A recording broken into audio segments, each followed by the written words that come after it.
Dominus vobiscum. Et cum spiritu tuo. Lectio Sancti Evangelii secundum Lucam. Gloria a Dei, Domine.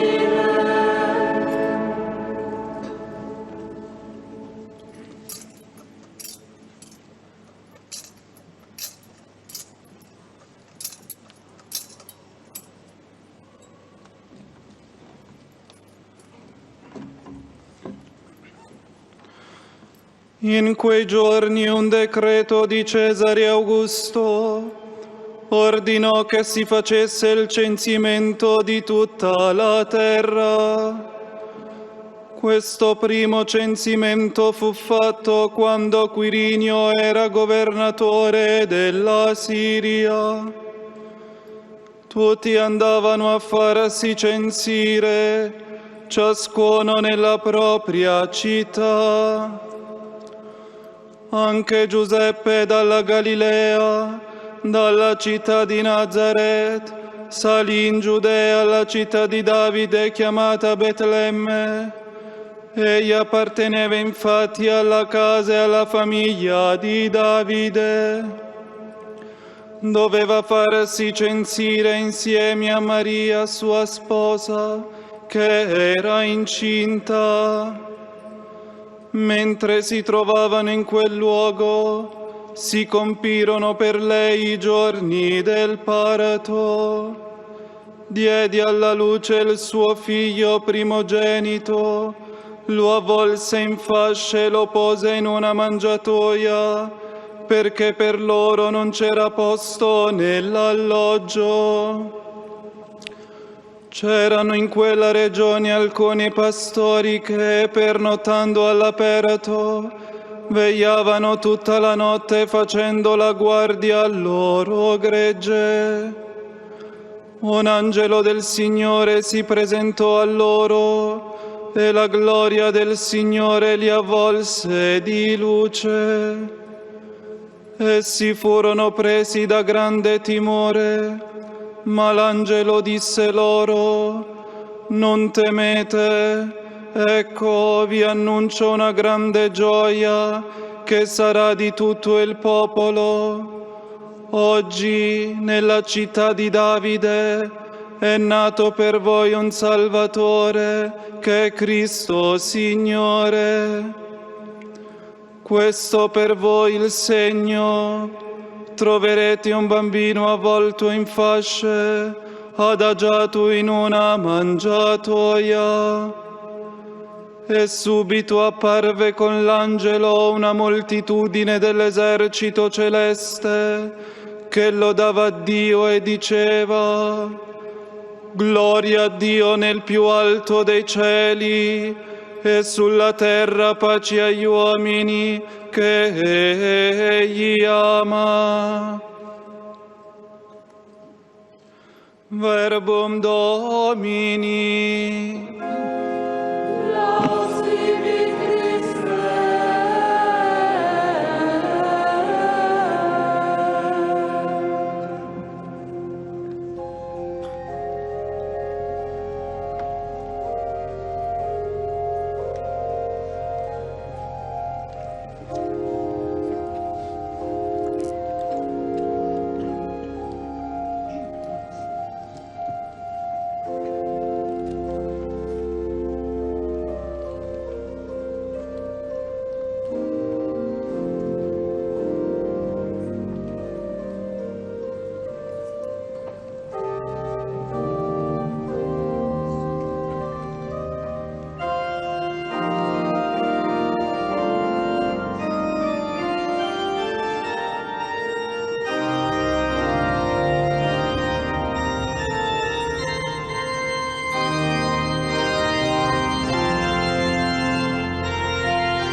Nella notte si accende una luce, un angelo appare, 어둠 la 속에 gloria del 빛이 Signore 비칩니다. avvolge i pastori. 천사가 나타나고 주님의 영광이 목자들의 둘레를 비추더니 마침내 수세기에 걸쳐 기다려온 메시지가 들려옵니다. che Cristo Signore. 오늘 너희를 위하여 구원자가 태어나셨으니 주 그리스도이시다. 천사는 계속해서 놀라운 말을 합니다. 천사는 땅에 내려오신 하느님을 어떻게 찾을 수 있는지 목자들에게 알려줍니다. 너희는 포대기에 쌓여 구유에 누워있는 아기를 보게 될 터인데 그것이 너희를 위한 표징이다. 그것이 표징입니다. 한 아기, 지극히 가난한 구유에 누워있는 아기입니다. 눈부신 빛이나 천사들의 합창은 더 이상 없습니다. 그저 아기만 있습니다. 그 밖에 다른 것은 없습니다. 이사야가 예언한 대로입니다. 우리에게 한 아기가 태어났습니다. 복음은 이 대조를 강조합니다. 복음은 예수님의 탄생을 이야기하면서 온 세상이 호적 등록을 하도록 명령을 내린 아우구스투스 황제에게서 시작합니다. 첫 황제의 웅장함을 보여주는 것입니다. 그러나 곧이어 복음은 우리를 베들레헴으로 데리고 갑니다. 웅장함이라고는 전혀 없는 곳, 그저 목자들이 지켜보는 가운데 포대기에 쌓인 가난한 아기만 있는 곳입니다. 그곳에 하느님께서 자금 속에 계십니다. 메시지는 바로 이것입니다. 하느님께서는 웅장함 가운데 우뚝 서 계시는 것이 아니라 자금 안으로 당신을 낮추신다는 것입니다. 자금은 하느님께서 우리에게 가까이 오시고 우리 마음을 어루만지시며 우리를 구원하시고 우리를 정말 중요한 곳으로 다시 이끄시기 위해 선택하신 길입니다. 형제자매 여러분, 구유 앞에 선 우리는 불빛들과 장식들 너머로 가장 중요한 것을 바라봅니다. 아기를 바라봅니다. 하느님께서는 당신의 자금 안에 온전히 현존하십니다. 이 점을 인정합시다. 아기 예수님은 당신은 하느님이십니다. 아기가 되시는 하느님이십니다. 이 역설적인 진리에 놀라워합시다. 우주를 품으시는 분께서 누군가의 품에 안기셔야 합니다. 태양을 창조하신 분께서 몸을 덮여야 합니다. 다정한 사랑이신 분께서 다독여지셔야 합니다. 무한한 사랑께서 연약하게 뛰는 작디 작은 심장을 지니고 계십니다. 영원한 말씀께서 갓난아기, 말 못하는 아기가 되십니다. 생명의 빵께서 자양분을 공급받아야 합니다. 세상에 창조주께서 집이 없으십니다. 오늘 모든 것이 거꾸로 뒤집힙니다. 하느님께서 자금 안에서 세상에 들어오십니다. 그분의 웅장함은 자금 속에서 나타납니다. 우리 자신에게 물어봅시다. 우리는 하느님의 행동 방식을 받아들일 수 있는가? 이것이 성탄의 과제입니다. 하느님께서 당신을 드러내시는데 사람은 깨닫지 못합니다. 하느님께서는 세상의 눈에 당신을 작게 만드시는데 우리는 세상의 관점에서 웅장함만 계속 추구합니다. 어쩌면 심지어 그분의 이름으로 그렇게 합니다. 하느님께서는 당신을 낮추시는데 우리는 커지려고만 합니다. 지극히 높으신 분께서 목자들, 우리 가운데 있는 눈에 띄지 않는 이들을 찾아 나서시는데 우리는 눈에 보이는 것만 찾습니다. 예수님께서는 섬기기 위해 태어나셨는데 우리는 성공을 추구하는데 일생을 보냅니다. 하느님께서는 힘과 권력을 추구하지 않으십니다. 그분은 다정한 사랑과 내적 자금을 요구하십니다. 우리가 성탄에 예수님께 청해야 할 것은 바로 이것, 자금의 은총입니다. 주님, 저희가 자금을 사랑하도록 가르쳐 주소서. 자금이 참된 위대함으로 가는 길임을 저희가 깨닫게 도와주소서. 자금을 받아들인다는 것은 구체적으로 무슨 뜻일까요?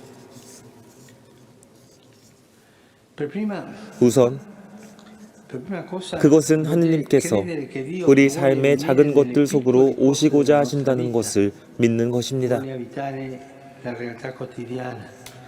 하느님께서는 우리의 일상 삶 안에, 말하자면 우리가 날마다 집에서 가정에서, 학교에서, 직장에서 하는 일들 안에 머물기를 바라십니다. 그분께서는 우리의 일상 체험 속에서 특별한 일들을 하시고자 하십니다. 그분의 메시지는 엄청난 희망의 메시지입니다.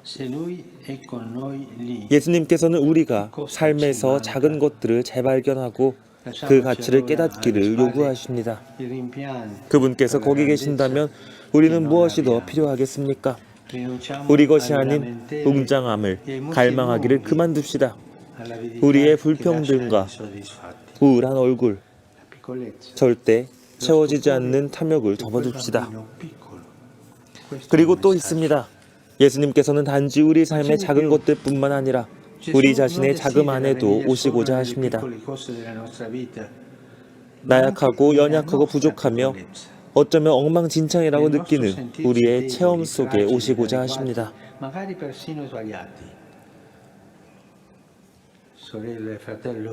사랑하는 자매님, 형제님, 베들레헴에서처럼 밤의 어둠이 그대를 짓누른다면, 차가운 무관심에 에어싸인 것처럼 느껴진다면, 그대 내면의 상처가 너는 별로 중요하지 않아, 너는 쓸모가 없어, 너는 결코 네가 바라는 대로 사랑받지 못할 거야 라고 소리친다면 오늘 밤 하느님께서 대답해 주십니다. 오늘 밤 하느님께서 그대에게 말씀하십니다. 나는 있는 그대로 너를 사랑한다. 너의 자금은 나를 겁주지 않고 너의 약함은 나에게 문제가 되지 않는다. 나는 너를 위해 작아졌다. 너의 하느님이 되기 위해 나는 너의 형제가 되었다. 사랑하는 형제, 사랑하는 자매여, 나를 두려워하지 말고 내 안에서 너의 위대함을 찾아라. 나는 너에게 가까이 있다. 내가 너에게 요구하는 것은 단 하나, 나를 믿고 내 마음을 나에게 열라는 것이다. 자금을 받아들인다는 것은 다른 것을 뜻하기도 합니다. 그것은 오늘날의 작은 이들 안에서 예수님을 품어 안는다는 뜻입니다. 말하자면 우리 형제자매들 가운데 가장 작은 이들 안에서 그분을 사랑하는 것입니다. 가난한 이들, 가난하게 태어나신 예수님과 가장 닮은 이들 안에서 그분을 섬기는 것입니다. 그분께서는 바로 그들 안에서 받아들여지시기를 바라십니다. 이 사랑의 밤에 우리가 단 하나만 두려워하기를 바랍니다. 하느님의 사랑을 거스르는 것, 우리의 무관심으로 가난한 이들을 깔봄으로써 그분을 아프게 하는 것입니다. 그들은 예수님께서 가장 사랑하시는 이들이고 그들이 하늘나라에서 우리를 맞이할 것입니다. 어느 시인은 언젠가 이렇게 썼습니다. 아래에서 하늘나라를 찾지 못한 사람은 저 위에서도 얻지 못할 것이니 하늘나라를 시야에서 놓치지 맙시다. 궁핍한 이들 안에서 그분을 어루만지며 지금 예수님을 돌봅시다. 그분은 그들 안에서 당신을 드러내시기 때문입니다.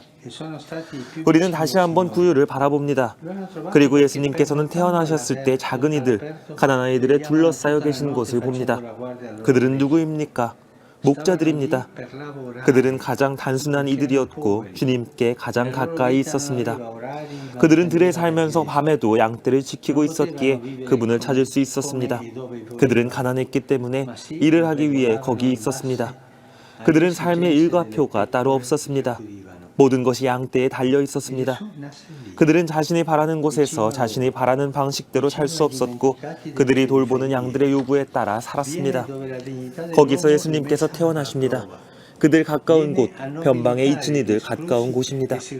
그분께서는 인간의 존엄이 시험받는 곳에 오십니다. 그분께서는 소외된 이들을 두높이러 오시고 그들에게 당신을 먼저 드러내십니다. 많이 배운 주요 인사들이 아니라 노동하던 가난한 이들에게 당신을 드러내십니다. 오늘 밤 하느님께서는 고달픈 노동을 존엄으로 채우러 오십니다. 그분께서는 노동을 통해 인간에게 존엄을 부여하고 또한 인간의 노동 자체에 존엄을 부여하는 일의 중요함을 우리에게 일깨우십니다. 인간은 노동의 주인이지 그 종이 아니기 때문입니다. 생명의 날에 우리는 이렇게 다시 말합시다. 더 이상 일터에서 죽음은 없다. 그리고 이를 보장하기 위해 노력합시다. 구유를 마지막으로 한 번 더 바라보며 우리의 시선을 가장자리까지 넓히면 주님을 경배하러 먼 길을 온 동방박사들이 보입니다. 조금 더 가까이 들여다보면 예수님을 둘러싸고 모든 것이 한데 어우러져 있음을 알 수 있습니다. 가난한 이들은 목자들도 있지만 박식하고 부유한 이들인 동방 박사들도 있습니다. 베들레헴에는 부자와 가난한 이가 함께 옵니다. 동방 박사들처럼 경배하는 이들과 목자들처럼 노동하는 이들이 함께 있습니다. 예수님께서 중심에 계실 때는 모든 것이 하나 됩니다. 그 예수님은 그분에 대한 우리의 관념이 아니라 살아계신 바로 그분이십니다. 그러니 사랑하는 형제자매 여러분, 베들레헴으로 돌아갑시다. 기원으로, 신앙의 본질로, 우리의 첫사랑으로, 경배와 애덕으로 돌아갑시다. 순례길을 걸은 동방 박사들은 바라봅시다. 시노드 교회, 나그네 교회엔 우리도 베들레헴으로 하느님께서 사람 안에 계시고 사람이 하느님 안에 있는 곳으로 갑시다. 거기에서 주님께서는 처음 자리를 잡으시고 경배 받으십니다. 거기서 가난한 이들이 그분 가장 가까이 자리 잡습니다. 거기서 목자들과 동방 박사들이 모든 이름표와 구분을 넘어서 형제의 안에 하나가 됩니다. 하느님께서 우리가 경배하고 가난하며 형제에 넘치는 교회가 될 수 있게 해주시기를 빕니다. 이것이 본질입니다. 베들레헴으로 돌아갑시다. 성탄의 복음을 따라 베들레헴으로 가는 것은 우리에게 유익합니다. 복음은 성가정과 목자들과 동방 박사들을 보여줍니다. 모두 여행하는 이들입니다. 형제자매 여러분, 길을 떠납시다. 삶 자체가 순례이기 때문입니다. 일어납시다. 깨어납시다. 오늘 밤 빛 하나가 밝혀졌기 때문입니다. 그 친절한 빛은 우리의 자금 안에서 사랑받는 아들, 딸이고 빛의 자녀들임을 일깨워줍니다. 형제, 자매 여러분, 우리 함께 기뻐합시다. 누구도 이 빛을, 오늘 밤 우리 세상을 밝게 비추시는 예수님의 빛을 꺼뜨리지 못할 것이기 때문입니다.